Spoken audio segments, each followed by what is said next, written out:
At approximately 10:30 in the morning. It's a rainy Friday morning, and we're sitting here with Mom. We're talking a little bit about family background, so I'll let her tell you a little bit. Mom, tell us about your family. I had a wonderful family. I had wonderful parents. I was the youngest of 5 children. Our father was very strict. He looked at us, and we did what he wants us to do. And my mother was so good by heart that we never wanted to hurt her. We used to live on a big farm. My father was a horse dealer. We had lots of horses and big gardens and lots of servants who helped in the farm. Tell us, name the members of your brothers and sisters. The oldest one first. My father was Adolf Billstein. And my mother was Emmy Billstein, born in Meyer.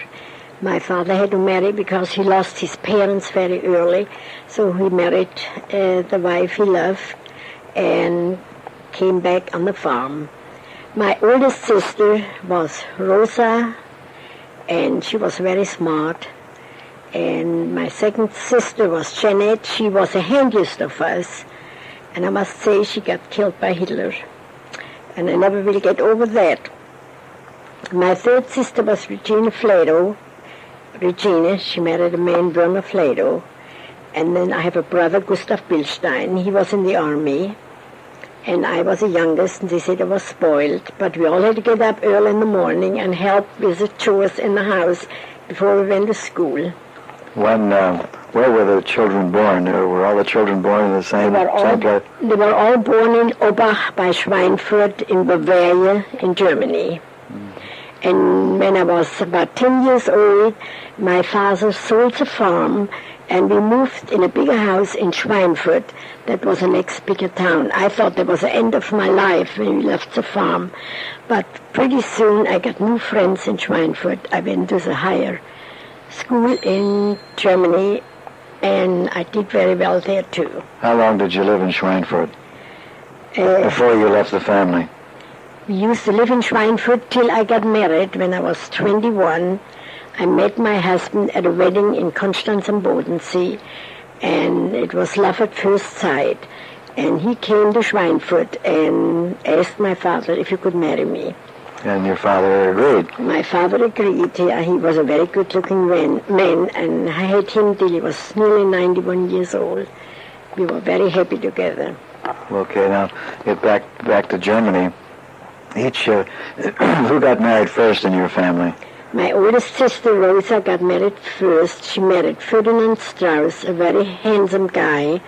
And what did they do? What kind of business was he in? He also had a farm and was... Was he from Schweinfurt? No, he was from Schönfeld. That's also a little town in Bavaria. He had also a farm, and like it was, the German Jews couldn't have a trade, so he also was a horse dealer and cow dealer. I see. What about Gustav? When did he get married, and where, and what did he do? Gustav was the last one got married. He married Flora Guggenheim from the next town from Breisacher. The name is Ehringen, and they're the only ones still living. I lost all my 3 sisters. Okay, here we are on January the 16th, a Sunday afternoon, and it's very, very cold outside. Real cold wave. We're about 14 below zero, and we're over at Mom's house on Washington Boulevard, and we're going to talk a little bit about what happened in Germany. Mom, if you'll tell us a little bit about how life was in Breisach after you got married. I think we had a very happy life. I helped my husband in the store every day. I got up at 5 o'clock and prepared dinner for the evening, and at 8 o'clock... What kind of a store did you have? We had a wholesale house in all knitted materials, in leathers and Weißenwollwaren, I don't know what that is, in linens, and later on we also had a retail store with dresses and coats, and we made a real good living, and I was always very busy in business.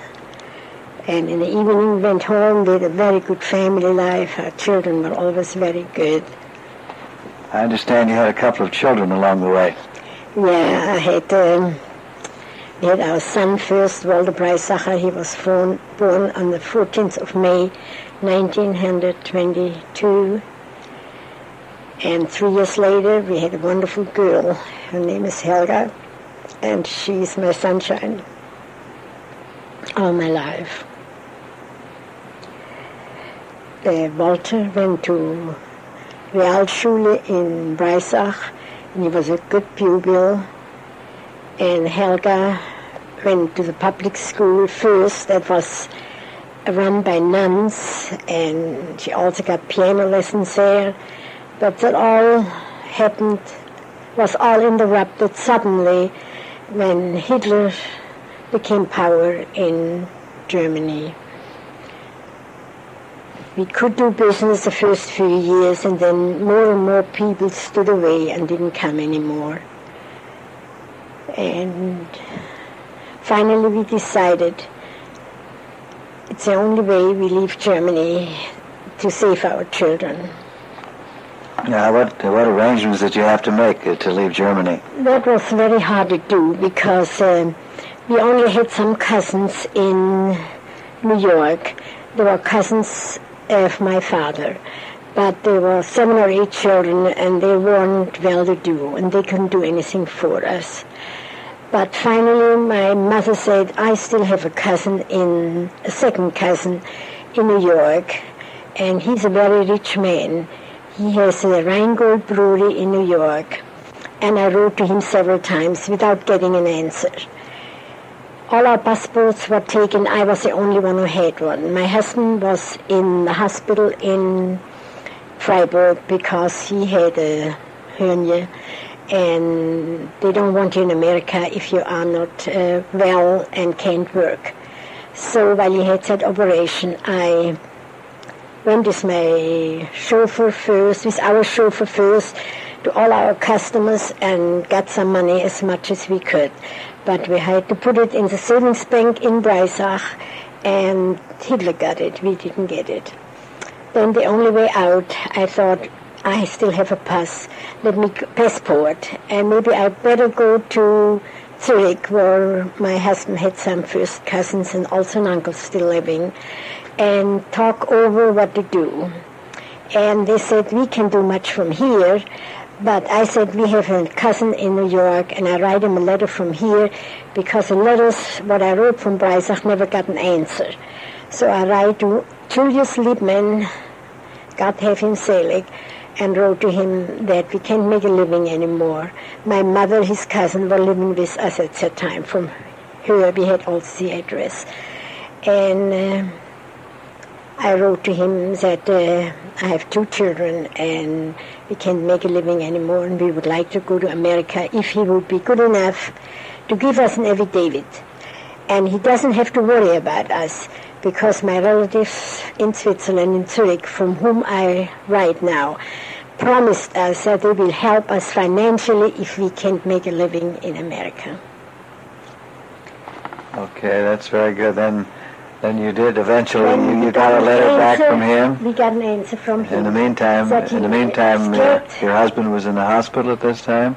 Did I say that before already? He was in the hospital and was operated on. Yeah, I said only because the American consulate insisted that he have the operation before we leave. Before we can get even an affidavit. Tell us exactly what you had to go through when you got back from Switzerland to arrange to get to the United States. We went to the government and told them that we got an affidavit that we can leave Germany. What was the date on that? That was approximately September. Of what year? 1938. Okay. And when we got the affidavit, we had to get the permission. We couldn't get any money along, but we got the permission to bring at least our furniture and our belongings.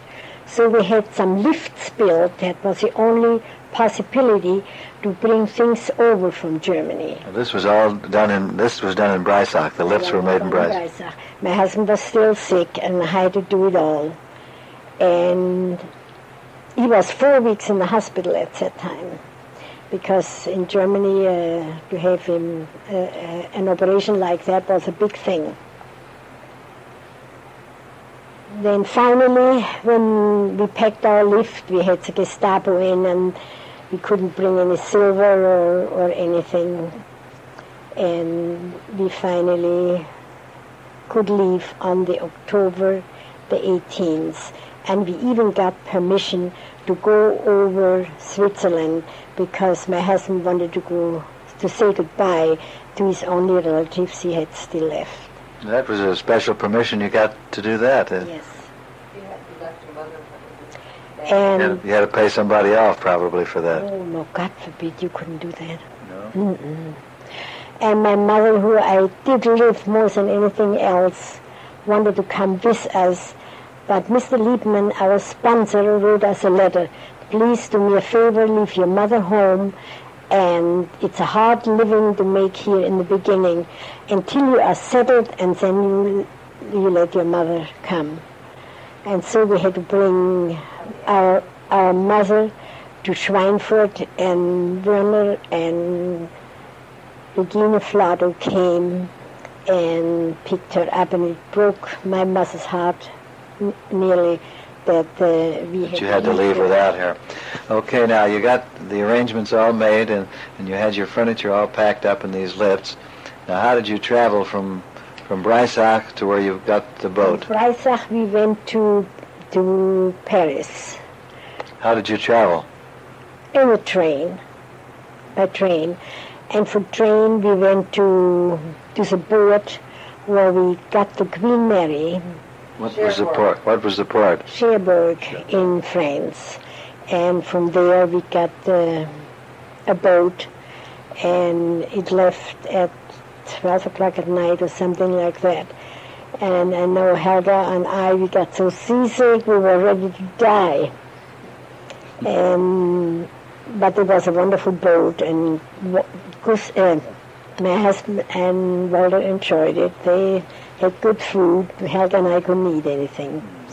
Now this was about a 5-day or 3-day, 4-day trip. Queen Mary, she made it in 4 days and 4 hours. And when we arrived in New York and told him who our sponsor is, he says, "Oh, he's a stone rich man. You don't have to worry. You have a wonderful living in America." Tell what happened when you even picked us up on the dock, and he said, "Where's your mother?" And I could have killed him, because he told us we can't bring our mother. And then he said, "I'm sorry you didn't bring your mother." And he said, "Do you have any relatives here?" And I said, "Yes, I have a brother here. He came about 4 or 5 months before us." So he said, "Fine, then you can stay with him." And I told him, "I brought you wonderful presents, and I would like to bring it to you." And he said, "You come tomorrow. I forgot the address, and we see you there." And he gave us $3 for the taxi. And the taxi brought us to my brother's house, who were also very poor then. And I don't forget that the taxi driver cussed us because we didn't give him any tip, because the $3 were what the taxi costed. I say it wrong, didn't you? You decided then to leave New York and come to Indianapolis. And what happened when you folks got to Indianapolis? We, thanks God, we could bring our furniture, and so we felt at home right there. And what was that address again on Delaware? 2542. 2542 North Delaware. And I got some roomers and boarders, and a family, a man and a wife and his child. And they helped us to pay the rent. And Dad got a job for $12 a week in a grocery. and unpacking merchandise and schlepping boxes, and it was just too hard on him. And I finally got a job with $5 a week for a handicraft exchange where the German women baked cookies and cakes, and we had a little store in the St. Regis building on 16th Street. I went down every morning with a streetcar and sold from 12 to 1, from 9 to 1. And from there I went to the grocery with $1 and bought 2 big bags full of groceries and walked home from 16th Street to Delaware Street to save the 10 cents. Then I went home and cooked for my family and for my roomers and boarders and washed and ironed. I don't know how I did it, but I did it. Good morning. This is the July the 17th. It's a beautiful Monday morning. It's very sunny and bright. And the last time we talked was in August of 1977, or rather August 76, almost 2 years ago. Seems hard to believe that we did that 2 years ago. And at that time we covered a lot of the background of Oma and her parents and her family and some of the things that involved her getting over here. Now this morning we're going to talk a little bit about whatever Oma wants to talk about. She has something that she spoke of when she was honored at the temple some few months ago, and she'd like to tell you exactly how she responded to that. Dear friends, thank you for the honor. I'm sure others deserve it more than myself. I sure don't know why they did choose me. Helping others is helping yourself. I thank my wonderful children, the sisterhood, Hooverwood, thrift job, that to let me help and get over the loneliness after I lost my dear husband, and we lost our store through robberies. I'm also very proud to be a member of this wonderful Jewish congregation. The rabbis, Mrs. Romer, they all make life easier for me and worthwhile to go on living. Pray for me that I continue a while longer to be of service to mankind. All my love. Thanks again for your grateful Hedwig Breisacher. It was a beautiful evening.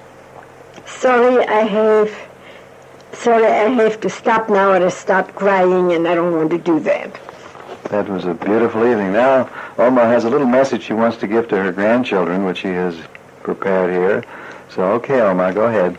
To my dear grandchildren, hope you are all well and busy to make a living, to help yourself, your family, your community, and your country.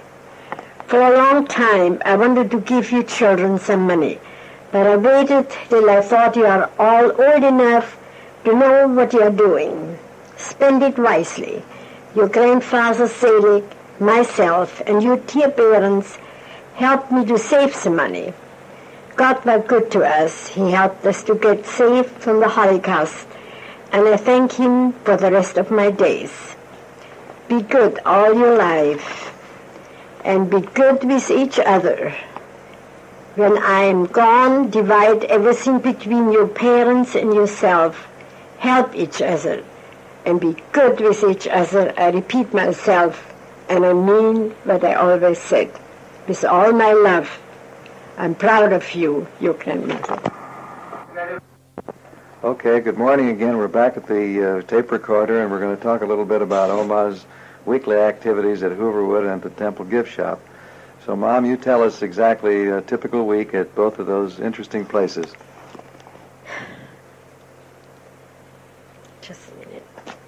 On my empty days, I go up real early in the morning. I get up at 5 o'clock and I clean my house.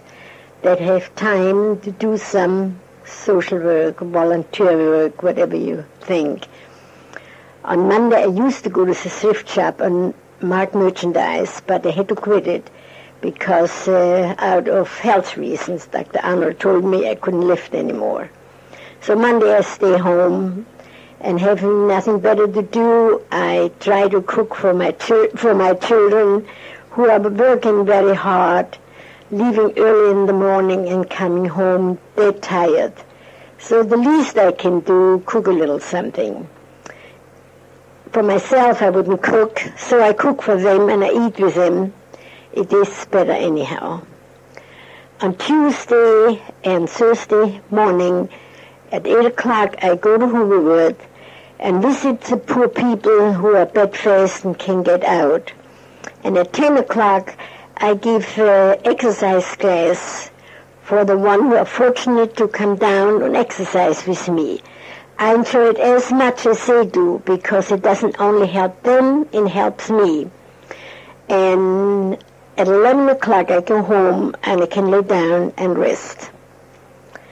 On Wednesday I go to the gift shop, and when we are not busy, the first thing I do, I go to the office, and they always have something to do for me, sending out pamphlets to the members of the congregation, and while we're a big congregation, it fills out the 2 hours I'm there. And for every sale I make, I'm grateful because we really need the money in the temple. They do wonderful things with it. They buy the goodies for Friday evening, and they help others wherever it's needed. That's a pretty interesting week that you put in. How about driving your car? Where do you drive your car to, Mom? I drive my car very little because I'm a scared driver.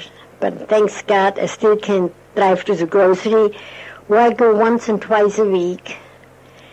And I go to Hooverwood, where I have to drive. And that's about all. Helga and Joe, they pick me up, and Walter and Irene pick me up whenever we have to go someplace where it's interesting, and I'm grateful for that. That's you keep yourself pretty busy in spite of everything, and you enjoy doing it, and I think it's wonderful, and we certainly appreciate it. You're a very wonderful lady, and we'll continue this sometime a little bit later on.